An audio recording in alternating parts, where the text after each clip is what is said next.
से खुश है? हाँ, तो क्या लगता था कि नहीं लौटेंगे? गलत।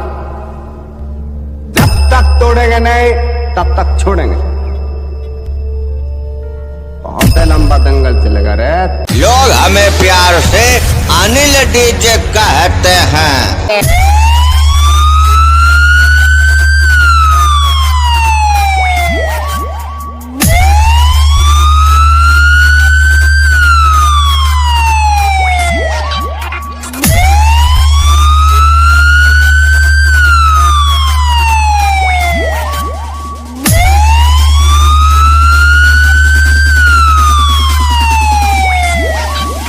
कुत्तों से बदतर है जिंदगी तुम्हारी, और बेटा करते रहो नकल हमारे। तुमसे क्या, तुम्हारे बाप से भी ना हो पाएगी बराबरी हमारी। लोग हमें प्यार से अनिल डीजे कहते हैं।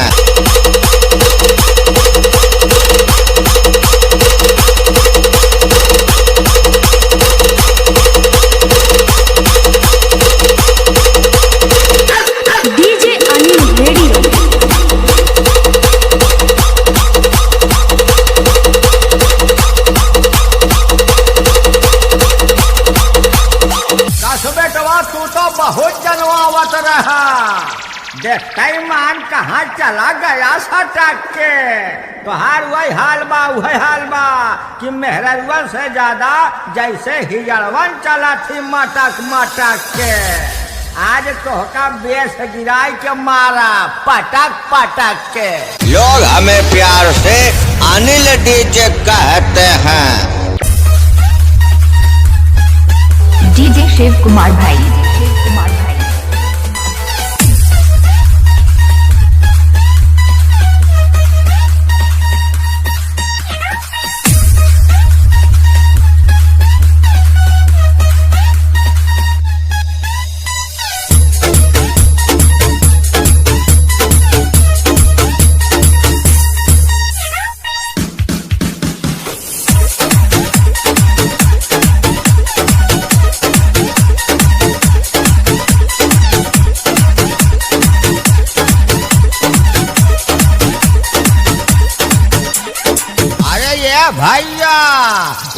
भैया एक तो यही हाल बा, कटही कुकुर मर कहिया गाय, एक दुआरवा केहू ना जाए हर गंगे। अरे निरहू सारे ये फोकुर फोकुर बजाई के दिहा आपन ना कटाए, और अपने डीजे के मालिक का दिहा इज्जत डुबाए, और दोनों जने चला आहा ऑपरेटराई के नाम पे रुपया कमा। अब तोहार मालिक तो का देई जुतिया, तब समझ में आई सारे। लोग हमें प्यार से अनिल डीजे कहते हैं।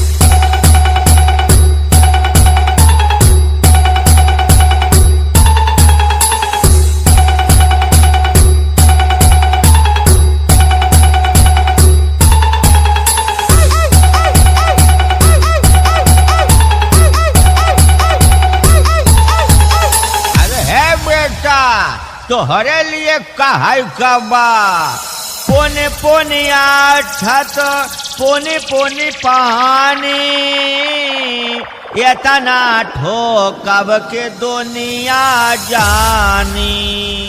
अरे हे बेटा, हमसे सटौबे तो याद आई तोर नानी। लोग हमें प्यार से अनिल डीजे कहते हैं।